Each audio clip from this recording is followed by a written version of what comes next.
They had Yi, they had Yao, they had Sun Yue, and of course they had Wang Zizi, right? So they had 4 NBA players, and they were playing on their home court in China, right? Massive home court advantage, and they finished 8th, equaling what they did in '96. So to me, that's a big difference, and I've always felt that was something that I can always look back with a great deal of fondness. So, but I did tell the CB at that time, it's got to be incremental, right? So we had the team in '96, and then, and I tell this to Yao all the time too, and other people that I happen to run into that are NBA players, that the first professional basketball player from China was not Wang Zizi. It was Zheng Haixia. She was a center from the Chinese team that played for the LA Sparks. Right. And that was one of my ideas to bring over. And so she was the first. And then after that, Yao Ming in '98 came to the U.S., brought him over here. And when I saw Yao, because I saw Yao for the first time in '97 when I was in China, and the first thing that struck me was not just his height, but he was taller than Wang Zizi. And Wang Zizi is 7'1", right? So that was pretty amazing. Taller, right. So he didn't play because he was too young, right, in '96. So I saw him. I talked to the China national team and say, hey, we should bring him over for development. And they said, okay, let us think about it. Right? Everybody always has to think about these things. And it's okay, Gino, we trust you. We're gonna, bring him over. And they brought him over, and he played in a bunch of tournaments. And one of the tournaments he played was in San Diego. He played against Tyson Chandler, a great player right now that's also in the NBA. Right. And I was there, brought him from San Diego to Santa Barbara to meet Michael Jordan at his flight school. And I always thought that Yao was really good because, Yao has the intangibles for the NBA. And one thing about Yao is fearless. Nobody strikes any level of trepidation in Yao. And Yao is basketball fundamentally sound. Do you ever see Yao commit a turnover? He never brings the ball underneath him, right? He's always in the right position. Right. He's not a muscle guy, in there. But he does so many things well. He's never out of position. And when I talked to Jordan at that time, I always thought Yao was good.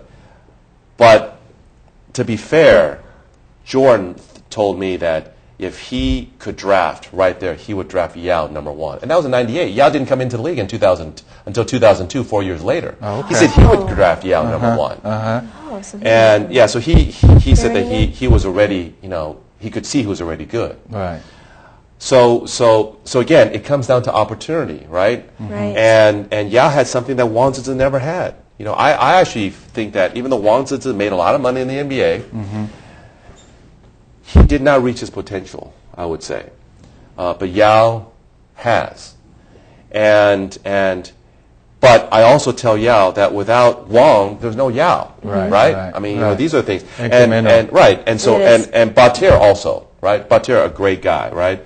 I even talked to a guy who's a head scout for the Toronto Raptors who still says he loves Menk. When Menk was there in Toronto, way back then. Because Menk was just a great person.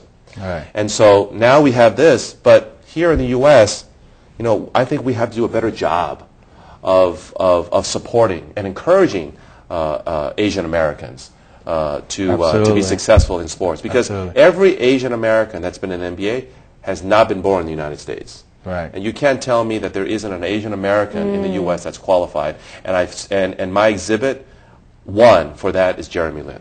Yes. Well, I want to ask you this. You're talking about the perception of the NBA because you have the insight and the first hand of dealing with NBA. Have their perception changed now that Yao is in there?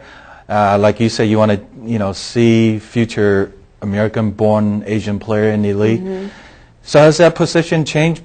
Better, worse? How are the insider of NBA, the recruiters, looking at Asian players? Well, I would say that certainly with Yao here and his success, that NBA scouts are now scouting more in Asia. So I was talking to this other scout, and he said, hey, Gino, did you hear about this new kid on the Guangdong team that I think can play, right? I said, yeah, I've seen him. What do you think? I said, I think he can play. I think you're right. But again, that's a little bit of a distinction here because they're still looking outside of the United States. This is not in here. Right. But to give, again, credit to China, China supports their basketball players. You cannot imagine what China does for their basketball players. I would like to see Americans, Chinese Americans, Asian Americans, support our players here. Yeah. Right. They deserve the support just like anybody else deserves that. And so to your other question, again, but that's a big, and that's outside the U.S. So now we've got, if you will, two strikes, right? Jeremy is not a big, and he's not outside the U.S., right? He's here in the U.S. And I don't know that. You know, I as an attorney, I kind of look at the facts. You know, we can always sit here and wax poetically about a certain issue here or there, but I like to look at the facts. And the facts are, we still haven't had somebody like that. And the facts are, again, that Jeremy Lin didn't have an opportunity to play at the Division I level on a scholarship basis. Right. So I know that I have a personal interest in him, and I know that I will speak to the Lakers, and I'll speak to Marty Blake and Ryan Blake, his son, who are the directors of scouting for the NBA, and say, hey, you know, you got to look at Jeremy Lin. Wow. And really quickly, we only got actually a couple minutes left. I know you want to speak to the people out there. What do we need to do? I mean, what kind of support we can do to rally, you know, the Asian Americans here in this country for our Asian athletes? Right. What can we do?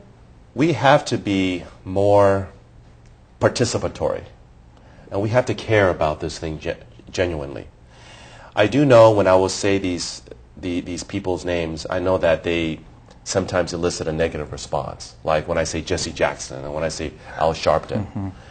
But I mention them not because they're lightning rods, but I mention them because, at the very least, nobody can argue that they are advocates for African Americans.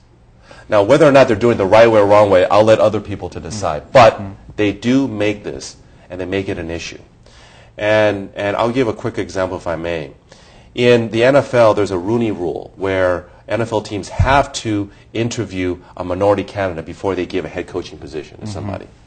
But we don't have that here. And because I am a USC alum, and I hope that UCLA people that listen to this don't think ill of me because I say that. But I mention that for this reason, is that Norm Chow, who's the only Asian American who's coaching major college football, this person's credentials and qualifications are absolutely impeccable.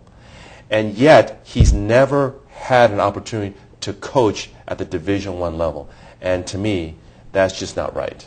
And Norm Chow has interviewed for jobs and so forth, and he has not been hired. And again, being a USC alum, when we were looking for our coach, when we mentioned Norm Chow, we were always looking at him as an offensive coordinator. Norm Chow deserved consideration to be the head coach of USC. Right. Well, we are out of time, so I want to thank our guests here, Yes, to provide us. But really, bringing a very important message is we got to rally for our community. Thanks for watching. We'll see you next time.